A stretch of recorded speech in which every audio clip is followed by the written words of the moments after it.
Tour de Corse, Tour de Force.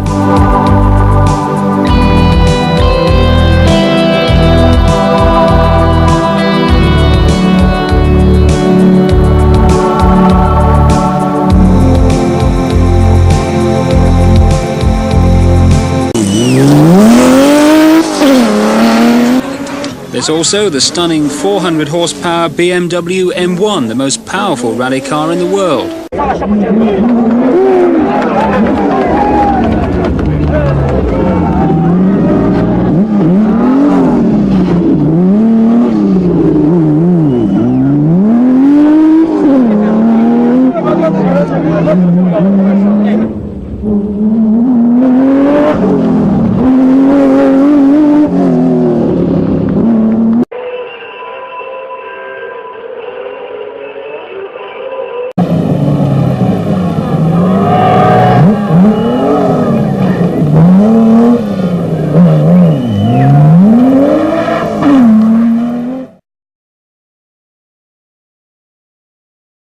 Rien n'est donc définitivement joué à l'arrivée à Lyon et l'on murmure qu'en fait le tour ne fait que commencer. L'intérêt est soutenu, bien sûr, Béguin paraît un leader intouchable, mais pour la seconde place, la lutte de Ragnotti, Fréquelin, Chatriot, Sabi est plus que passionnante.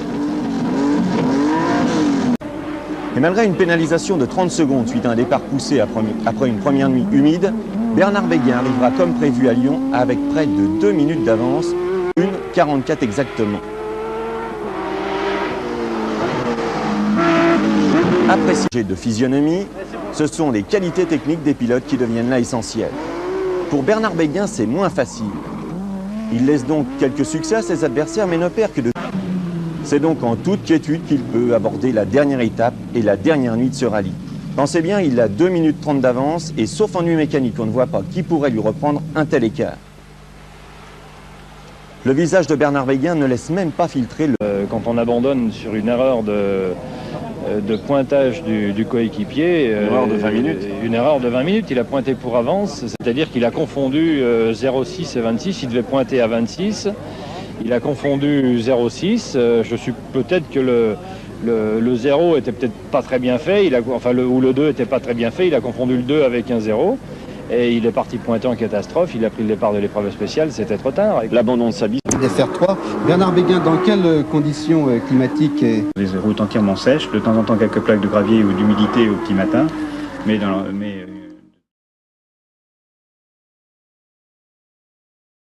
Bernard Béguin n'est pas un pilote heureux en revanche. Il aurait tout pour l'être si la BMW M1 ne se montrait pas aussi capricieuse, ne promettait pas autant sans tenir ses engagements jusqu'au bout.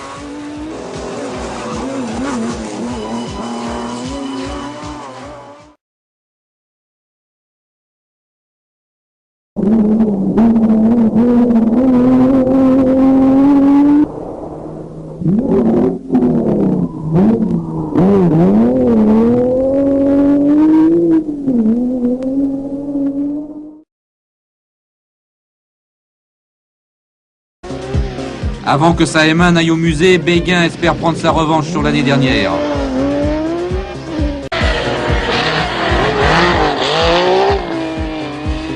Et prendre du retard. C'est alors Andruet qui reprend le flambeau à Grenoble.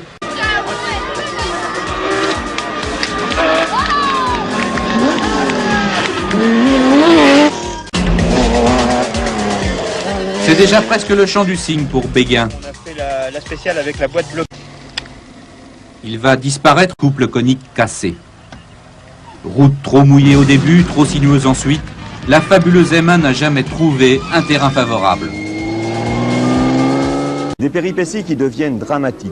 Lorsque Béguin va faire une erreur de pointage fatale, là, sur la spéciale de Saint-Barthélemy au 2e passage, alors qu'il améliorait son premier temps de 11 secondes.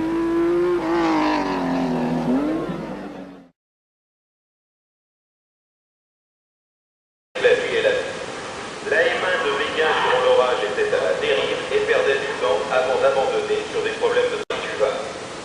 Quant à Bernard Béguin, il prend un départ prometteur et la BMW M1 peut libérer tous ses chevaux sur la route sèche. Tout le monde attendait l'envoi.